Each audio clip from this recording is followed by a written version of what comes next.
আসসালামু আলাইকুম রহমতুল্লাহি ওয়া বারাকাতুহু। ইন্নাল হামদালিল্লাহ ওয়াসসালাতু ওয়াসসালামু আলা রাসূলিল্লাহ, আম্মা বাদ। প্রিয় মুসলিম ভাইয়েরা, আমাদের বিষয়ভিত্তিক আলোচনা চলছে সমাজে প্রচলিত বিদআত নিয়ে। তো আজকে একটি বহুল প্রচলিত বিদআত নিয়ে আলোচনা করব, আর সেটি হচ্ছে কবরের উপর দরগা বা গম্বুজ স্থাপন করা বিদআত। কোনো অলি বা বুজুর্গের কবরের উপর ছাউনি দিয়ে দরগা বা মাজার স্থাপন করা এবং তাতে আগরবাতি জ্বালানো, আরো যত রকম কার্যক্রম আছে, এ সমস্ত বিষয় শরিয়াতের দৃষ্টিকোণ থেকে বেদাআতি আমলের অন্তর্ভুক্ত।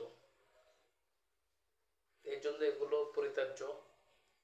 হাদিসের মধ্যে এসেছে, আন জাবিরিন ক্বাল নাহা রাসূলুল্লাহ সাল্লাল্লাহু আলাইহি ওয়াসাল্লাম আই ইউজাসসাসাল কবরা ওয়া আই ইউকআদা আলাইহি ওয়া ইউবনা আলাইহি। জাবের হতে বর্ণিত, তিনি বলেন, রাসূলুল্লাহ সাল্লাল্লাহু আলাইহি ওয়াসাল্লাম আমাদেরকে কবর বড় করা, পাকা বানানো, এর উপর ঘর নির্মাণ করা এবং এর উপর বসা থেকে নিষেধ করেছেন। হাদিসটা আছে সহিহ মুসলিম 2289। অন্য একটি হাদিসে এসেছে, আন আবিল হাইয়াজ আল আসাদি ক্বাল ক্বাল লি আলী ইবনে আবি তালিব আলা আবআসুকা আলা মা বাআসানি আলাইহি রাসূলুল্লাহ সাল্লাল্লাহু আলাইহি ওয়াসাল্লাম আল্লা তাদা তিমসালান ইল্লা তামাসতাহু ওয়ালা কবরান মুশরিফান ইল্লা সাবাইতাহু।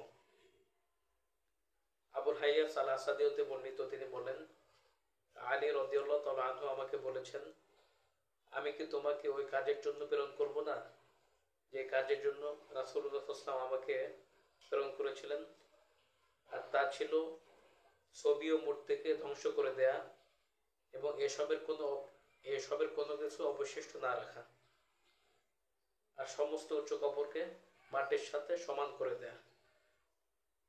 ইমাম নববী রাহমাতুল্লাহি আলাইহি বলেছেন, আন্না সুন্নাতা আন্নাল কবরা লা ইরফাউ আলাল আরদি রাফআন কাসীরান ওয়া লা ইউসান্নামু মান ইরফাউ নাহওয়া শিবরিন ওয়া ইসাত্তাহু। কবরের সুন্নত নিয়ম হলো, এটা জমিন থেকে অর্ধ হাতের চেয়ে বেশি উঁচু হবে না।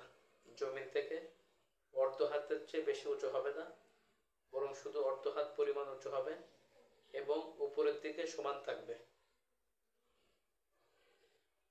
মোল্লা আলী কারি রহমতুল্লাহ আলাইহি বলেন, ওয়াজিবুল হাদমু ওয়ালাউ কানা মাসজিদান। কবরের উপর সৌধ বা ঘর নির্মাণ করা হলে বা মাজার বা কোনো কিছু স্থাপন করা হলে তা মসজিদ হলেও ভেঙে ফেলা ওয়াজিব। বেরকাত 2 নম্বর খণ্ড 372 নম্বর পৃষ্ঠা। কবর কেন্দ্রিক এসব কাজ কেবল বেদাতি না, বরং অনেকগুলো শিরকের অন্তর্ভুক্ত, অনেক বিষয় আছে শিরকের অন্তর্ভুক্ত।